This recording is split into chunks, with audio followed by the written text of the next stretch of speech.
Good evening, Chicago. I'm Hugo Balta, along with special guest co-host Dr. Suzet McKinney, and this is Chicago Newsroom 2.0.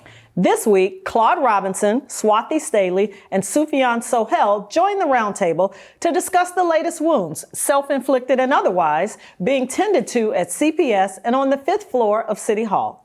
Immigration rights attorney Naiara Testai is here to discuss her firm's efforts to protect the legal rights of immigrants detained by ICE agents. Threshold CEO Mark Ishaug returns to sound the alarm on newly announced changes at HUD that could have catastrophic impacts for Chicagoans. And his colleague Sterling Haukom-Anderson is back in the newsroom to discuss mental wellness and self-care in times like these. And the new CEO of Chicago Sinfonietta, Sidney Jackson, joins us to share his vision for one of the city's cultural jewels. We've put together an incredible hour of hyper-local news and information that matters to Chicagoans. And it all starts right now.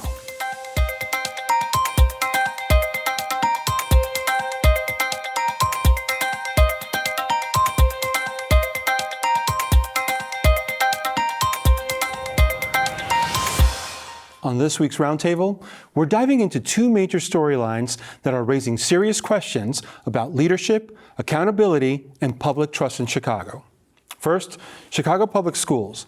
A new report from the CPS Inspector General has exposed exorbitant and questionable travel expenses, including luxury hotels and steep airfare costs charged to the district at a time when schools are facing deep fiscal uncertainty. At the same time, the federal government is demanding that the Chicago Teachers Union turn over its financial audits, widening the spotlight on how public dollars and union finances are being managed. And layered on top of all of this is the ongoing search for a new CPS CEO, a process already criticized for its lack of transparency and the sense that the district is drifting without a clear vision or steady hand at the helm. Second, pushback is intensifying across Mayor Brandon Johnson's proposed 2026 city budget. Business groups, budget analysts, and even some members of the city council say the mayor's plan leans far too heavily on one-time fixes, new taxes, and optimistic revenue projections, raising concerns about solvency, credit ratings, and the long-term structural health of the city's public finances.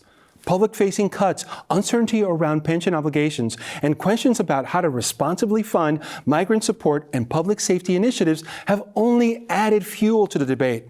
Joining me now to help unravel it all are roundtable regulars Claude Robinson, president of Onyx Strategic Partners, Swathi Staley, partner at Just Act Partners, and the ever-ready Sufyan Sohel, chair of the Cook County Commission on Human Rights. Claude, Swathi, Sufyan, welcome once again. Thanks for having us. All right, let's just get right to it, Swathi. I want to talk to you about the Inspector General's report.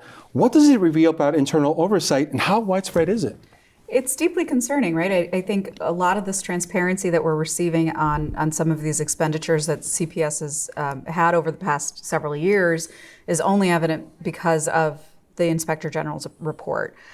There's definitely some deep concerns around the travel expenses that appear to be highly inflated, double what they were 5 years ago at an astounding $7.7 million. There's significant concerns about the level of oversight and pre-approval that's been happening and whether policies internally are being followed.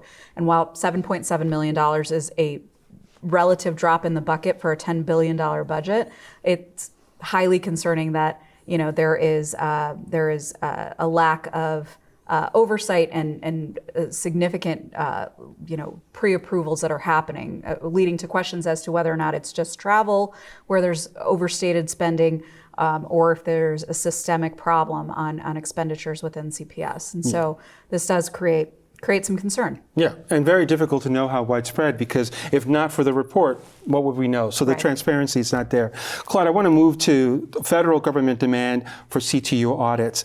The federal government demanding CTU financial audits, what triggered it? That level of scrutiny, and what does it tell about the dynamics between CTO, CPS, and the federal government? Well, understand the politics behind that decision. I think it's both political and necessary. Taxpayers need to know the why, the what, and the how as it relates to where dollars are going to the benefit of the students. CTU talks about they are there for the teachers talk about they're there for the students. I'm a father of 3 students who've been in the Chicago public schools. I should be privy to know where those dollars are going. But also the larger backdrop of the federal government, Chicago being under assault right now in a number of different ways. This becomes another way where the federal government can chip away at the foundation of Chicago. With that in mind, I would advise leadership at the CTU and others who are making these decisions to understand that that is taking place and that they need to have a more collaborative and a focus on how they can withstand that assault, but then also live up to what they should be for not only the teachers, but the students in the Chicago public schools. Yeah, and I think it's a really good point that you mentioned about the federal government really picking a fight with Chicago and the importance for our leaders to do it right and to do it better.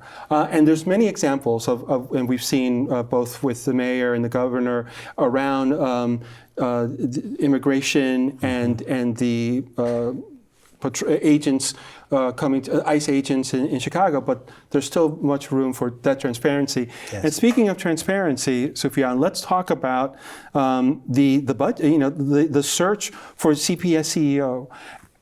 This is something that started months ago, and we're still, it feels like, on step number 1. Talk to us about that.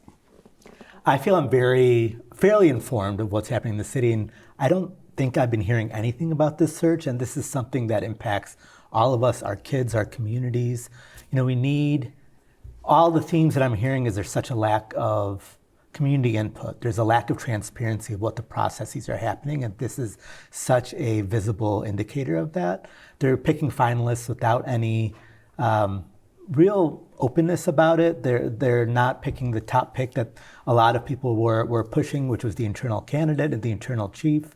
We need someone who can balance the books, center our classrooms, instill faith in our families and communities, and be an open process, and we're not getting that. Yeah, and I want to add to that with about a month ago when there were apparently 2 finalists that were announced, and their names were leaked to the media, the idea around community engagement and the idea of community input, it was kind of surprising that nothing had happened in terms of community input at that point when there's only 2 finalists left.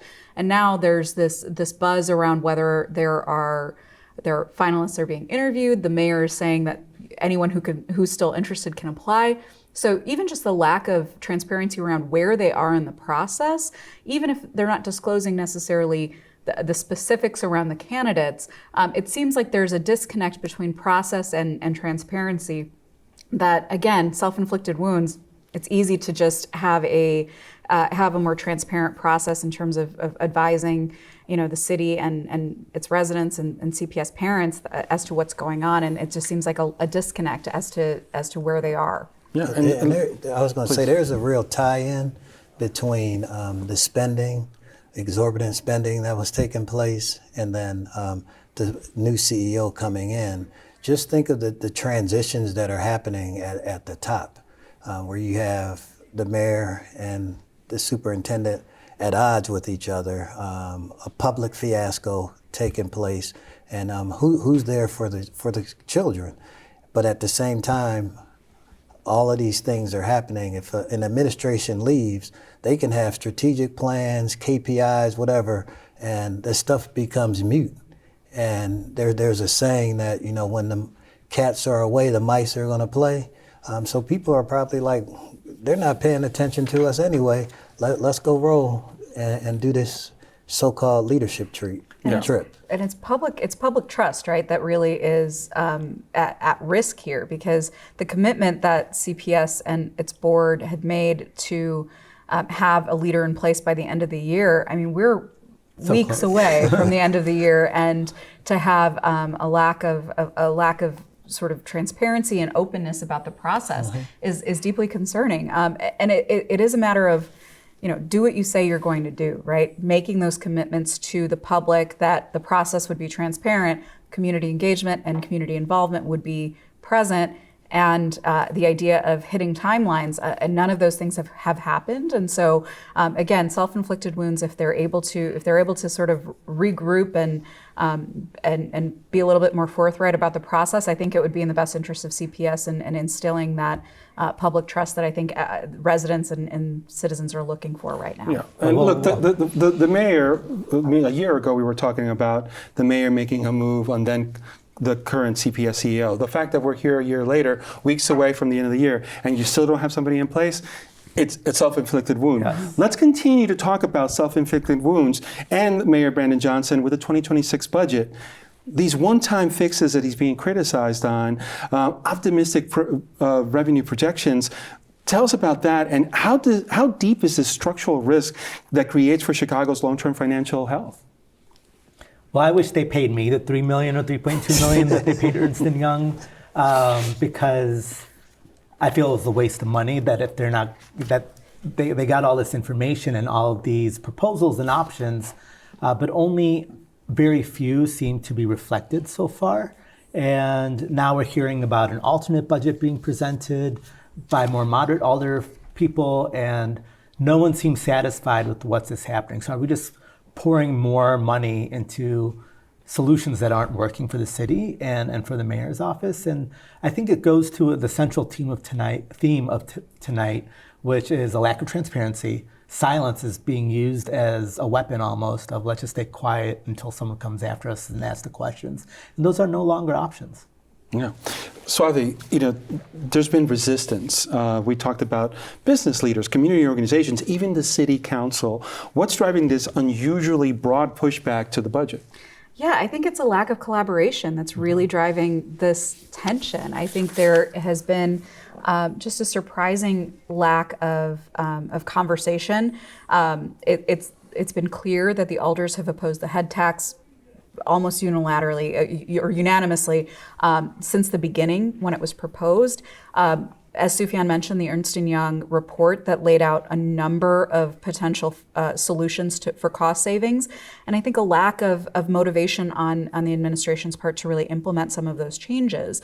Unfortunately, the alternate has been proposed by the mayor's office is that there are additional taxes that really are unsustainable and are on the backs of citizens who will be bearing those costs. And so it has created this level of distrust again that can be avoided had there been greater collaboration and communication and really a bit more effort, frankly, on the administration's part and making some hard decisions. We know that these fixes that were suggested by Ernst & Young, not all of them are feasible, but the reality is that there is some level of austerity that is required and some level of efficiency in expense management that has not necessarily been fully demonstrated on the administration's part. And so I think balancing that with the idea that some of the moderate alders are bringing forth, also unprecedented that the moderate aldermen are bringing an alternative budget. I don't know that that's ever happened. Not publicly. Yeah. Not publicly, at least, right? And this is 25 aldermen who have signed a letter that they are proposing an alternate budget. That, to me, signals a significant division, and again, it continues to erode this public trust in institutions that are supposed to be working for citizens. Claude, I'll give you the last word with the couple of minutes we have left. Yes. One of the things that Swathi mentioned was, building a coalition, a collaboration. Is the mayor doing enough to build consensus? And what is this doing? Because re-election is right around the corner. What are your thoughts? So I would say no, he's not doing enough collaboration, but I'm not going to just put it on him. Like in the moment, there are a number of mayors before him that didn't collaborate. They created it, they got their numbers, and they pushed their agenda across. So it's an opportunity, I think, for him, but there are a number of forces, I think, that don't support him and would rather see him fail than the city to win. And the political theater and the power dynamics around that are something that we should also be aware of. It's not just the mayor saying, I'm going to do it my way.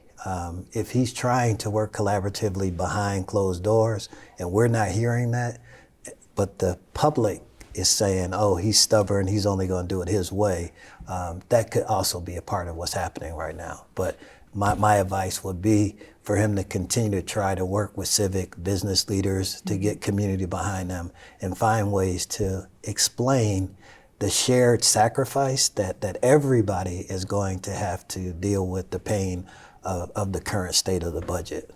Yeah, and that's a really good point. I think that too often we see elected officials with a lot of good intentions around building coalitions, being transparent, but then once they get in the hot seat, it's kind of like that goes out the window.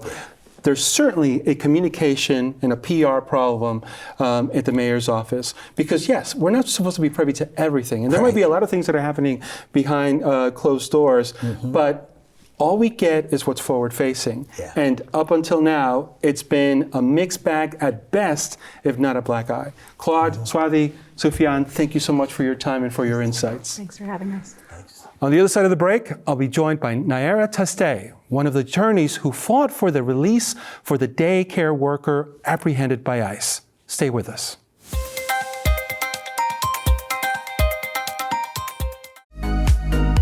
Hi, I'm Bianca Cotton, inviting you to tune in for the season finale of Behind the Confident Smile, where we discuss navigating the first holidays after the loss of a loved one with Elle Davis.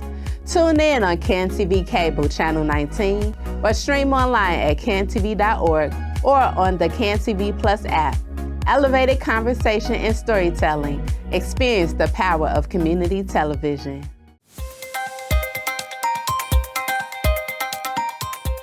In recent weeks, Chicago has seen a sharp and troubling spike in ICE detentions, not just at the border, not in our remote enforcement zones, but right here in our neighborhoods, our workplaces, and even our schools. These incidents have rattled immigrant families, alarmed community leaders, and raised urgent questions about due process, civil rights, and the shifting priorities of federal immigration enforcement. For many Chicagoans, including longtime residents with deep roots in the city, the sudden increase in arrests has created fear and confusion. Community organizations say people are now afraid to go to work, afraid to take their kids to daycare, and in some cases, even afraid to open their doors. And nationally, advocates warn that what we're seeing in Chicago may signal a broader federal strategy with consequences for cities across the country. To help us understand what this moment means legally, politically, and humanly, we're joined by Naiara Testai, immigration attorney with Hughes, Sokol, Pierce, Resnick, and Dim. She's been on the front lines of several of these recent cases, including the high-profile detention of a Chicago daycare worker that has been vocal about the need for oversight, accountability, and community protections. Naiara, welcome to the newsroom. Thank you for having me. I want to talk, first of all, phenomenal work that you and your organization are doing. Most recently, Diana Santilla Galeano, who was arrested, as I mentioned previously, at a daycare, but also Ruben Maldonado, whose teen daughter is battling cancer. How have these recent arrests by ICE changed with the work that you're doing and how people are being detained and just in general ICE operations? Yeah, so we've seen a real surge in detentions. So during the prior administration, during the Biden administration, ICE was going after people who had serious criminal convictions. With the Trump administration, they're going against anyone. And a lot of the people that they're grabbing are people who are going to work, going to drop off their kids at school, just going about their everyday lives. And the administration has said that they're going after criminals and people who we don't want in the United States. But as recent reporting showed, only 1.5% of the near 1,900 people that they detained had serious criminal backgrounds. So this isn't really making our communities any safer. It's just creating fear and making our communities unsafe. Yes, going after what Trump said in 2024, the worst of the worst. The statistics show, no, you're going after members of the community, hardworking people, and with it really affecting all different facets, not only of their lives, but of the lives of their neighbors. Now, the work that you're doing legally is so important. What is the strategy and the urgent steps that your team is taking to release the people that are being detained, but even for those that are living in fear and having to come up with contingency plans in the event of family members detained? Yeah, so the Trump administration changed their interpretation of the law. So for decades and decades, it was the case that people who were detained but had entered without inspection, so meaning they entered through the border without a visa, if they were detained by ICE, they were eligible for bond. If an immigration judge determined that they're not a flight risk or a danger to society, they could pay a bond, go home, be with their families, and then report to court as needed. The Trump administration has changed the interpretation of the law to say that people who entered without inspection are not eligible for bond. So they have to do their entire case while detained. And this has been incredibly traumatizing for families, for the people who are detained in conditions that are basically criminal detention. And this interpretation of the law is just wrong. It doesn't make any sense as far as the statute. It also goes against years and decades of interpretation by courts. So it's just they're detaining people unlawfully. So what we have to do is we have to do habeas corpus petitions for each individual person who comes to us saying that they're detained unlawfully. And we have to go to a federal court and ask the judge to rule that the way that the person is being detained is unlawful. And then we take that order and we go to the immigration judge, and the judge can then go ahead and determine whether this person should be released on bond. So it's a very arduous process. It's time consuming, it's expensive, and really it shouldn't be necessary because it's wrong, it's unlawful. So it's a longer process that we have to go to get people released. As far as how we're helping people who aren't necessarily detained, it's really important for people to get competent immigration advice to see what would happen to me if I were detained. Do I have relief from removal? Would I be detained indefinitely?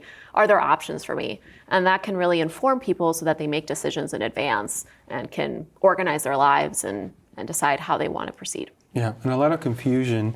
We've seen some in regards to what happens when you're being approached by an ICE agent and being detained. And we've seen lots of images, especially on social media, of ICE agents, masked ICE agents, not showing ID, sometimes using force to get into people's vehicles to detain them. What happens once they're detained to those people, and what's the impact to them? So generally, if someone in the Chicagoland area is detained, they're taken to Broadview. It's a processing center. Up until recently, it was basically operating as a detention facility. People were being held there for multiple days in unsanitary conditions, without adequate food or water, and no access to attorneys. It was kind of a black box. And a federal judge had to rule that you can't treat people this way. You can't be holding them that way. And things have changed to a certain extent at Broadview. People aren't being held there indefinitely for so long, and they're being taken to different detention facilities throughout the country because Illinois doesn't have immigration detention. So anyone who's detained here is going to be sent to a different state far away from their family. So people are then sent to a detention facility. Again, it's akin to criminal detention. You're in a uniform, you have limited recreation, you're provided a certain number of meals, it's very inadequate medical care. We've had one client who was told that he had to pull his own tooth out when he was having dental problems. It's just absolutely abhorrent.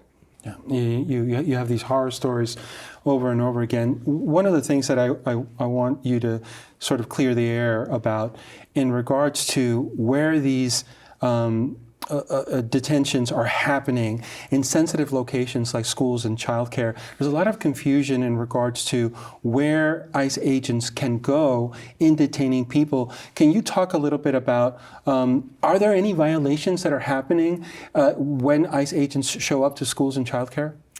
Yeah, so there had been this long-standing policy that ICE wasn't supposed to enforce immigration laws in sensitive locations. So that included schools, places of worship. The Biden administration expanded that to include hospitals and courthouses, domestic violence shelters, all these places that we want people to go to. We want people to get healthcare. We want kids to go to school. We want people to go to their court.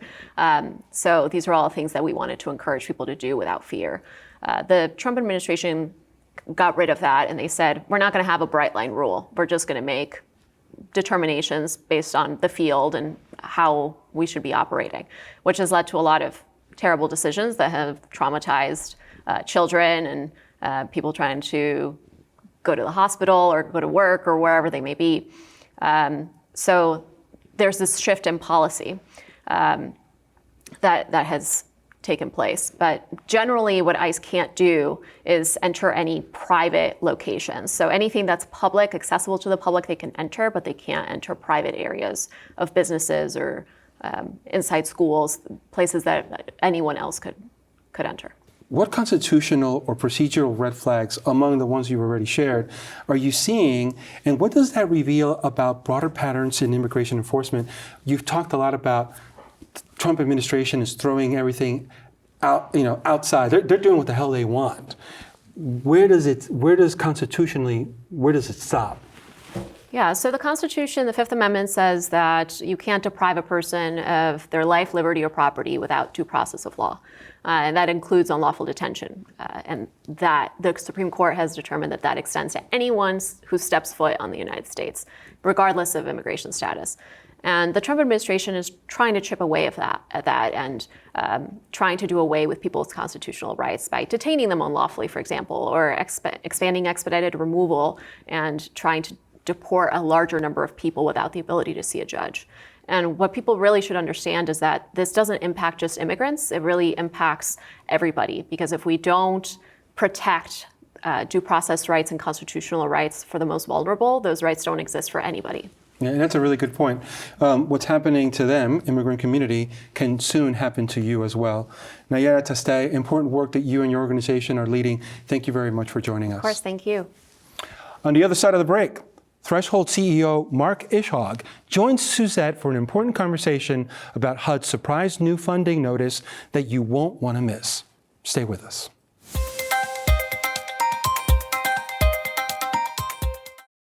I'm Curtis Tarvin, inviting you to tune into the next Brothers Talking, when the brothers and I talk about colorism, texturism, and the proximity to whiteness. Just because I'm using standard, proper English, I'm perceived as white, I don't accept that. Join the conversation Tuesday at 7 p.m. on CAN-TV, cable channel 19, or stream online at cantv.org or on the CAN-TV Plus app. Elevated conversation and storytelling. Experience the power of community television.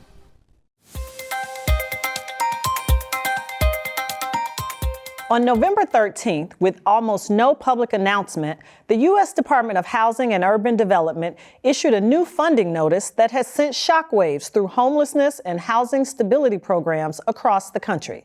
The notice abruptly changes how federal continuum of care grants will be awarded for 2026, forcing local agencies into a brand new competitive process months after the usual deadline, even though current grants begin expiring in late January. Providers warn this timeline simply isn't workable and that the result could be catastrophic. Nearly 300 organizations have already signed a letter urging HUD to reverse course, warning that the notice threatens to dismantle systems that keep people safe and replaces proven permanent supportive housing with short-term or more punitive models that national experts say will destabilize communities. Leading that call here in Illinois is Mark Ishaug, President and CEO of Thresholds, one of the largest and most respected mental health and housing providers in the state. He joins us now to help explain what this sudden shift means, why so many advocates are sounding the alarm, and what solutions are still possible if HUD acts quickly. Mark, welcome back to the newsroom. Thank you. It's great to be here with you. Thank you.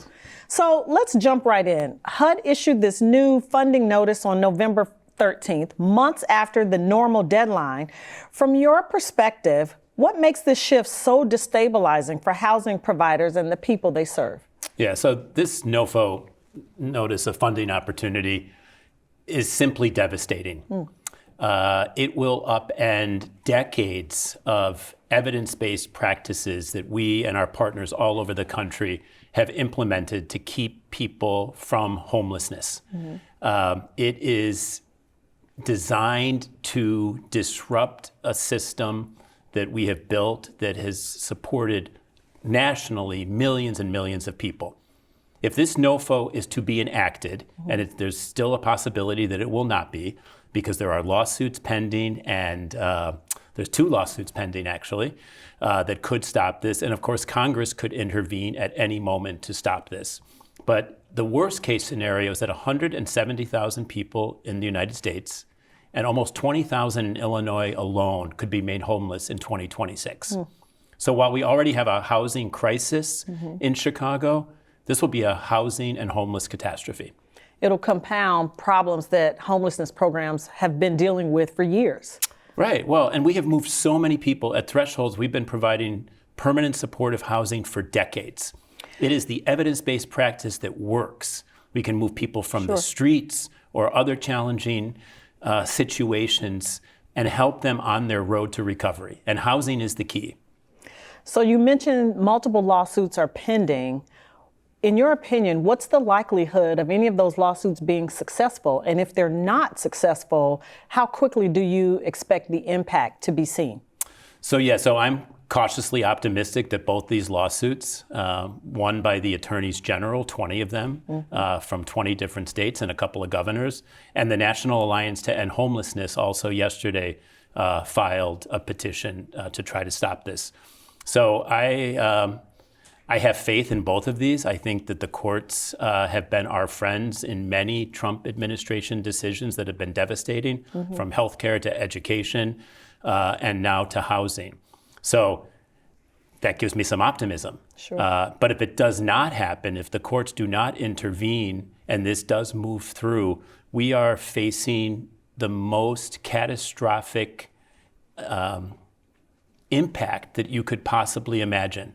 Thresholds alone, we believe that we have between 300 and 400 units of housing that are at risk. And this is one agency. We're big and we're important, but there's scores of agencies in Chicago that are going to face the same catastrophe that we are. So talk more about that risk. 300 to 400 housing units that are at risk. What happens? Do those units go away, or are you just not able to utilize them for homeless persons because the funding has gone away? Right. Yeah. So one of the programs that we're most concerned about, where there are about 250 vouchers, if you will, units that have been assigned to us. These are all for people with mental illness and disabilities that are living in the community. Many of them are living in mom and pop owned 2 flats and 3 flats and 4 flats. So the other huge impact that we're talking about here is not the catastrophic impact on the people who could be turned out from their apartments onto the streets, but the thousands of units in Chicago that are supported by these vouchers that could all go away as well. So the economic impact on the city of Chicago will be just devastating. Not only will we lose this housing money, but the increased costs to hospitals, to the ERs, to the public safety system. If all of a sudden our street homeless population grows from 6,000 or 7,000 to 18,000, that is untenable. And the quality of life for the entire city of Chicago is undermined. Let's break that down a little more so that our viewers really understand. What I hear you saying is that if these persons are forced out of housing, they then begin to flood our healthcare systems, our public safety systems, such as police departments. No doubt. Break it down a little more so that the viewers understand just how significant this impact could be. Right. So if, just say 5,000 people in Chicago lost permanent supportive housing. Where do they possibly go? Right. There are only a few places where people can go. The streets, prison and jail, nursing homes, or in and out of hospitals. That is it. I mean, maybe if they're lucky, we're going to be able to find them places with family or friends temporarily, but it's not a long-term solution. We have the long-term solution, and it's called permanent supportive housing with wraparound services. That's right. This attack on housing is just a pattern of attacks on poor people in this country. The Medicaid cuts that we're expecting, the cuts to the Department of Education, the attacks on Chicago by ICE and not the National Guard, thank goodness, but and now attacks on poor people who have turned their lives around by the kinds of services that we provide. It's just really, it's unconscionable. Yeah. Let's talk a little bit rationale versus reality. Right. So HUD has argued that this shift increases competition and accountability. Do you see any legitimate policy logic behind this decision, or does the harm outweigh any intended benefits? Well, yeah, great question. So this policy is ideological. Okay. This policy is not being driven by evidence and science. We have the evidence and science. Right. We have 40 years of it on our side. Yeah. I used to run the AIDS Foundation of Chicago decades ago, and we did this landmark study, a randomized controlled trial published in the New England Journal of Medicine. I mean, it was like a top-notch study that looked at the difference between healthcare outcomes and hospitalization for people with disabilities and HIV that had housing and that did not have housing. Sure. The evidence is clear. This works. So the decision to put all of this decades of success at risk is it's ideological. There's no other way to explain this. Sure. And an attack on poor people. So we know that nearly 300 organizations have urged HUD to just reverse course and renew the grants for 1 year. This is something, as I understand, Congress has already authorized. But That's from right. your vantage point, how realistic is the solution? And what needs to happen at the federal level for it to be able to move forward? Yeah, I mean, I think it's absolutely possible. This is also in Congress's control. Okay. A really great development last week is that 22 Republican congressmen and women from red and blue states signed a letter, including 2 from Illinois, 2 downstate. Wow. Yeah, Representatives LaHood and Representative Bost signed on to this because they know the devastation this will cause to these communities. So this is not homelessness, and the challenge of housing is not just an urban problem. Right. It is it's a national problem, and small towns and small cities throughout the country are equally vulnerable. In the same way that the Medicaid cuts are going to harm rural hospitals, even as much as the urban hospitals. Thank you for that. That's, it's encouraging to hear that, there's some effort. But as we wrap up, Mark, I'd love for you to just tell us what our viewers can do. For people that are watching who are alarmed by this, whether they are residents, landlords, service providers, policymakers, what steps can they take right now to support the effort to reverse this notice? Yeah, so I think it's really important that every viewer call Senator Durbin and Senator Duckworth. It's really important to start at the very top. And you can say, well, does it really matter because the Republicans control the House and the Senate?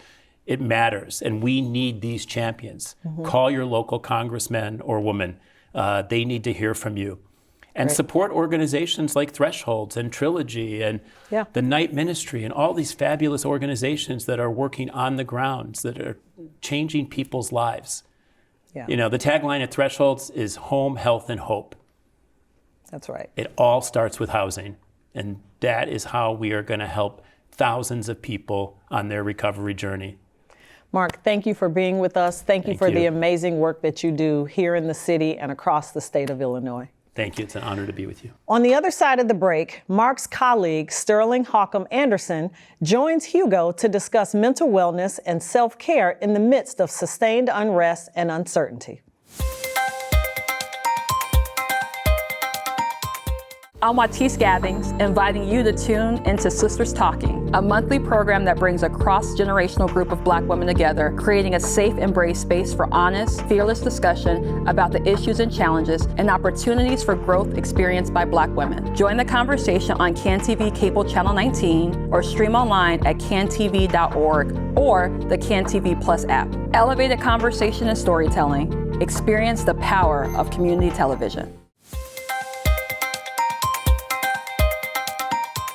In moments like the one we're living through, marked by political turmoil, economic uncertainty, and a constant stream of distressing headlines, many people are carrying levels of stress and anxiety that are difficult to name, let alone manage. For some, the pressure shows up as exhaustion or inability. For others, it affects sleep, relationships, work performances, and overall mental wellness. And across the country, organizations that support mental health are seeing a sharp increase in people seeking help simply because the world feels heavier than it used to. Thresholds, one of Illinois' leading providers of mental health services, has been on the front lines of this work for decades, helping individuals navigate instability, trauma, and change with compassion and evidence-based care. Joining us now is Sterling Haukom-Anderson, who oversees programs designed to build resilience, support, emotional well-being, and strengthen the mental health workforce that serves our communities. Sterling, welcome to the program. I've been really looking forward to your conversation. I am someone who needs your help, beginning with the first question of understanding the moment. I've mentioned in opening that we're living through a period of ongoing political, social, and economic turbulence.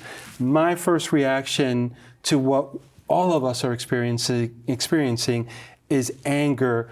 What can you share in regards to the most common stress reactions you're seeing? Yeah, so anger is a big one, for sure. Sadness, heightened anxiety, heightened rates of depression, for sure.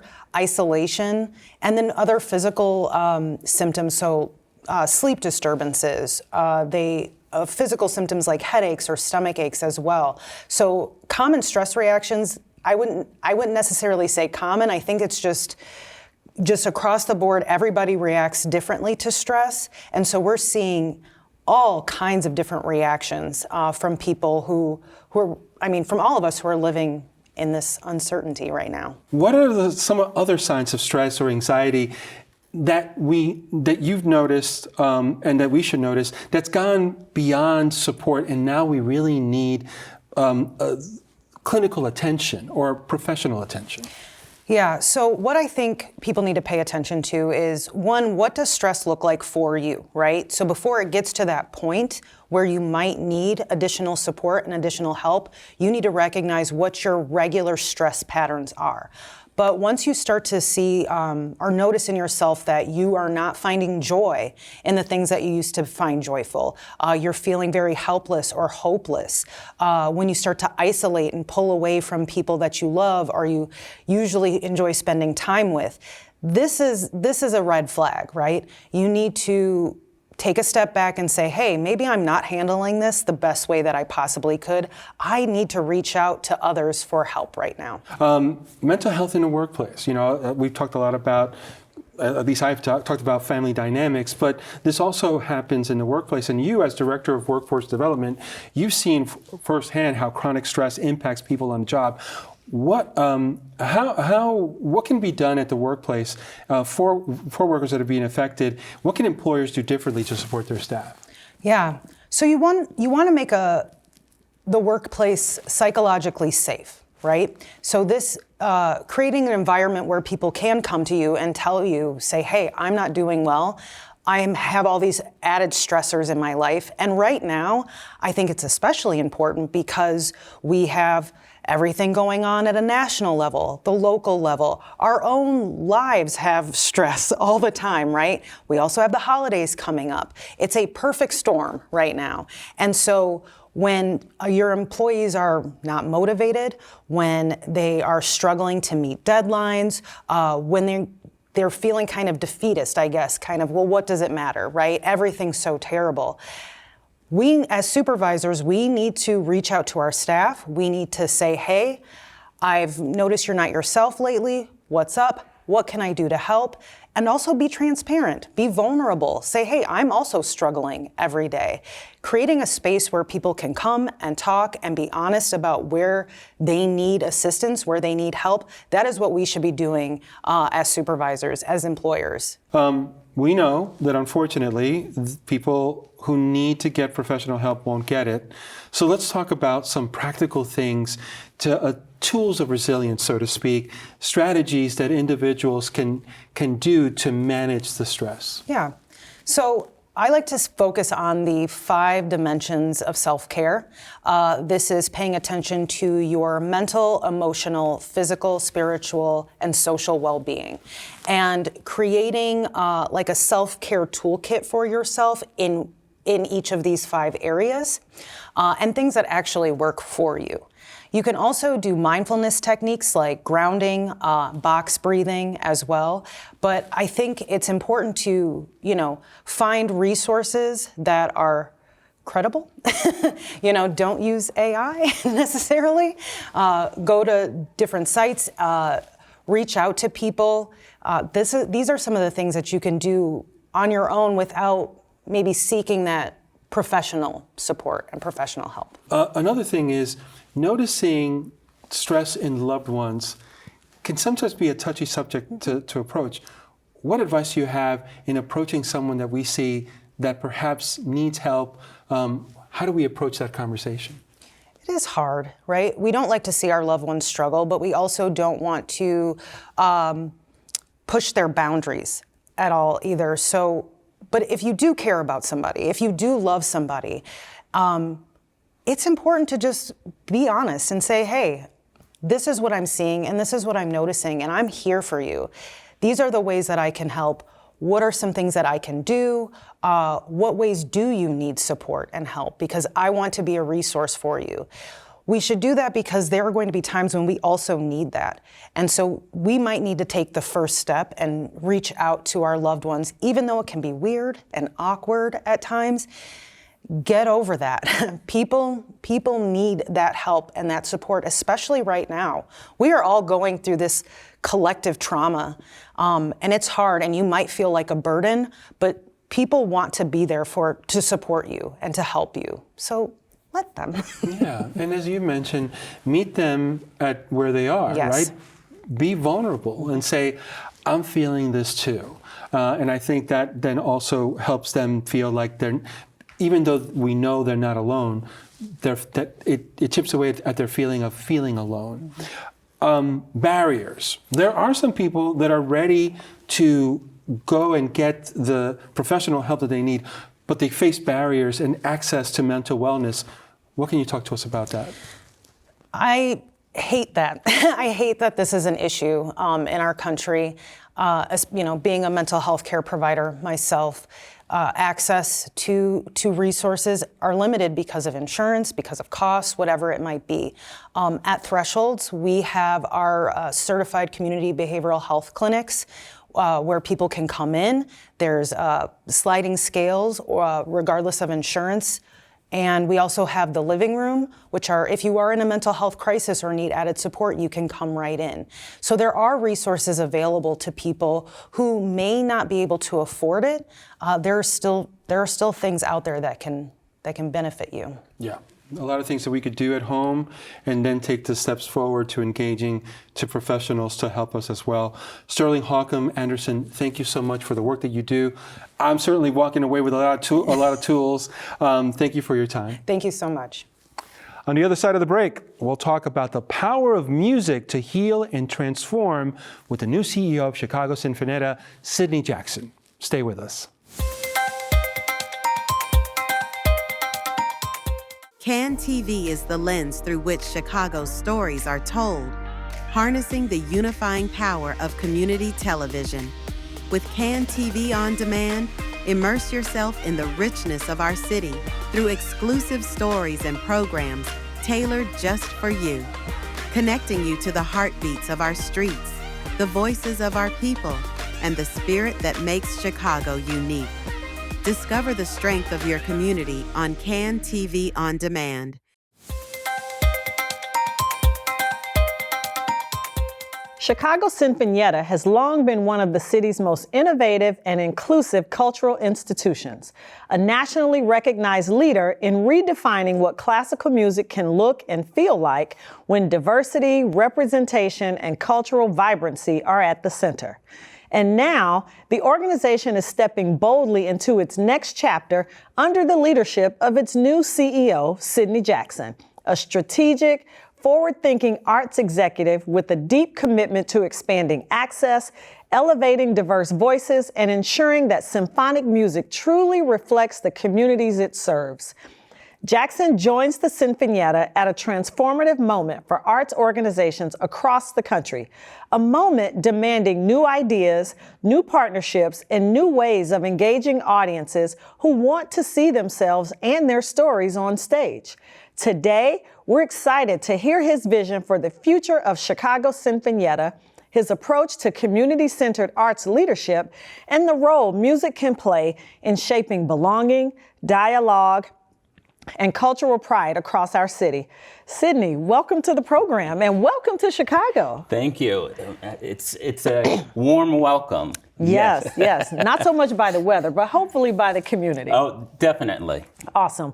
Well, listen, you're stepping into the role of an organization that sits at the intersection of art, equity, and community. So talk to us about your vision for the Chicago Sinfonietta in this next chapter, and where do you see the greatest opportunities for impact? Yeah, so, just a little bit about me, why this role is so exciting, other than being in a great city like Chicago. Come on. Is I have been I was known as like a little MLK growing up. Okay. I started singing classical music because I wanted other Black people to know it was an art form for us. Okay. I played tennis for that reason too. So, and I spent a lot of time actually in social justice work. I worked for the Urban League in New York. Really? So, Okay. and so this is a great intersection of art, my true love, and then social justice and really community. So really my vision is to really go back to what Maestro Paul Freeman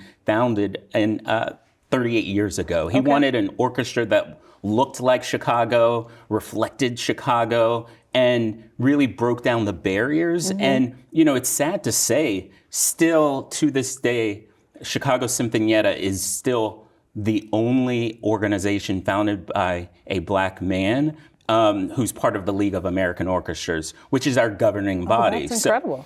So our vision, and my vision really is get back to community. You're going to hear me say that a lot. Okay. I think now, more than ever, it's so important to allow the people to really build and to go to them to really help us in a moment that we find ourselves in. The opportunity here is that people want to hear diverse voices. They want to hear the Chicago sound. I think I'm not going to shy away from putting our voices on a stage. And it's even more so now, really trying to, what I like to say is it's going to be important for us to get our voice and the music of the Black and Brown community on record. Yeah. So that our voices and our sound and what happened in the world is not erased. It's kind of hard to erase That's right. a record. I love that because, so many communities don't necessarily see themselves in classical music. So when you talk about taking the music to the people, that's a wonderful way of establishing that connection and helping people not only see their stories on stage, but see themselves in the music and in the process of creating. Yeah, I think it's really important for me, again, to get out of the concert hall. So you're going to see us more in the community. I mean, I went to the Urban League event strategically to start to build that relationship so we can find ways to leverage and get into their new empowerment center and be able to bring music there. I want to go into nursing homes. I want to really think about place and space, right?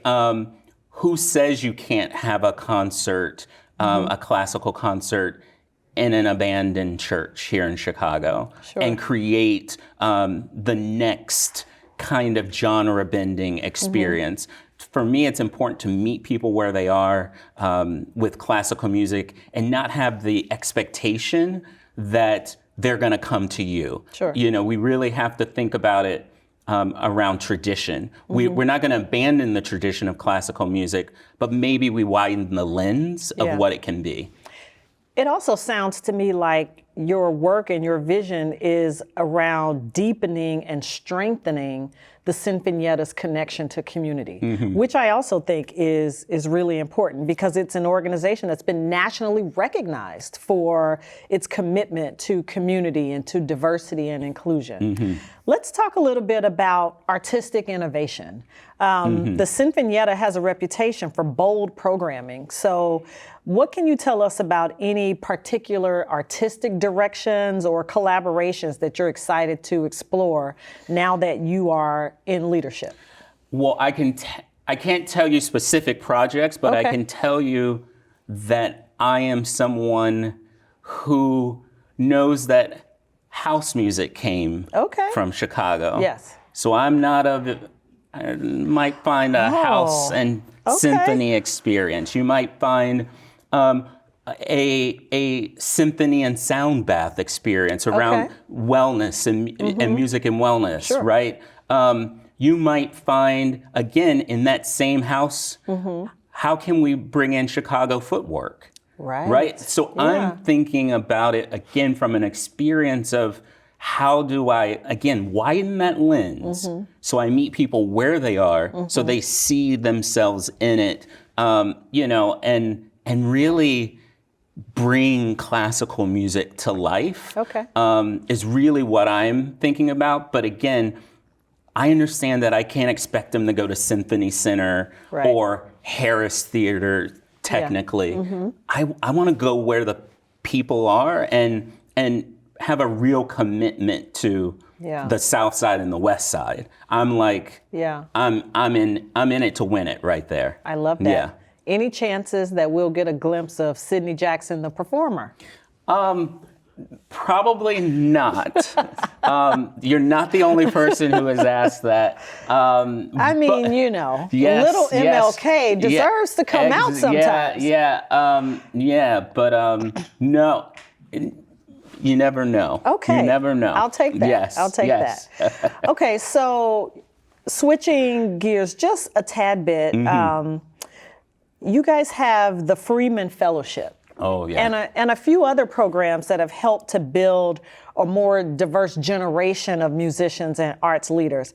How do you plan to expand or strengthen the Sinfonietta's role in cultivating young talent? Yeah, so the Freeman Fellow is one of our crown jewels. Actually, if you come to our December concert, December 19th and 20th is our holiday concert. One of our Freeman Fellows is going to actually be conducting that, Kedrick Armstrong, who actually just started his tenureship as the new music director for Oakland Symphony.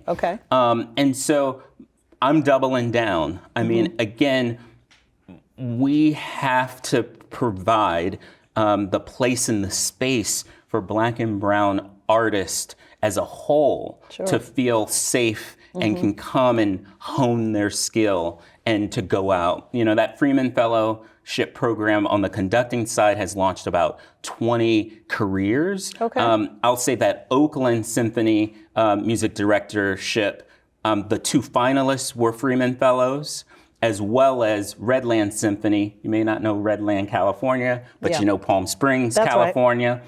The three finalists there are all Freeman Fellows. So we are out just doing great work there. And we were doing it before there were E's and I's, and Maestro Freeman was really a visionary here. And so, you're going to see more coming out here. Excellent. Well, as we close, because of course there's never enough time for these types of conversations, you mentioned the holiday concert on December 19th. Tell our viewers how they can possibly attend that concert. Yeah, just go to our website, chicagosinfonietta.org. Find me. I'm easily found. and we will be in Naperville at Wentz Hall, and we will be at U of Chicago on Saturday the 20th. Sidney, thank you so much for joining us today. Wishing you and the Chicago Sinfonietta continued success. Thank you. Hugo. Elevating diverse voices. Unfortunately, that's all the time we have this week. Thank you to all our guests for joining us in conversation and community. And thank you, Chicago, for making space for CAN TV and Chicago Newsroom 2.0 in your busy day. Hugo, it's been an absolute pleasure working with you, my friend. Right back at you, Dr. Suzet. Let's plan to do it again sooner than later. Until we meet again, Chicago, be well and well informed.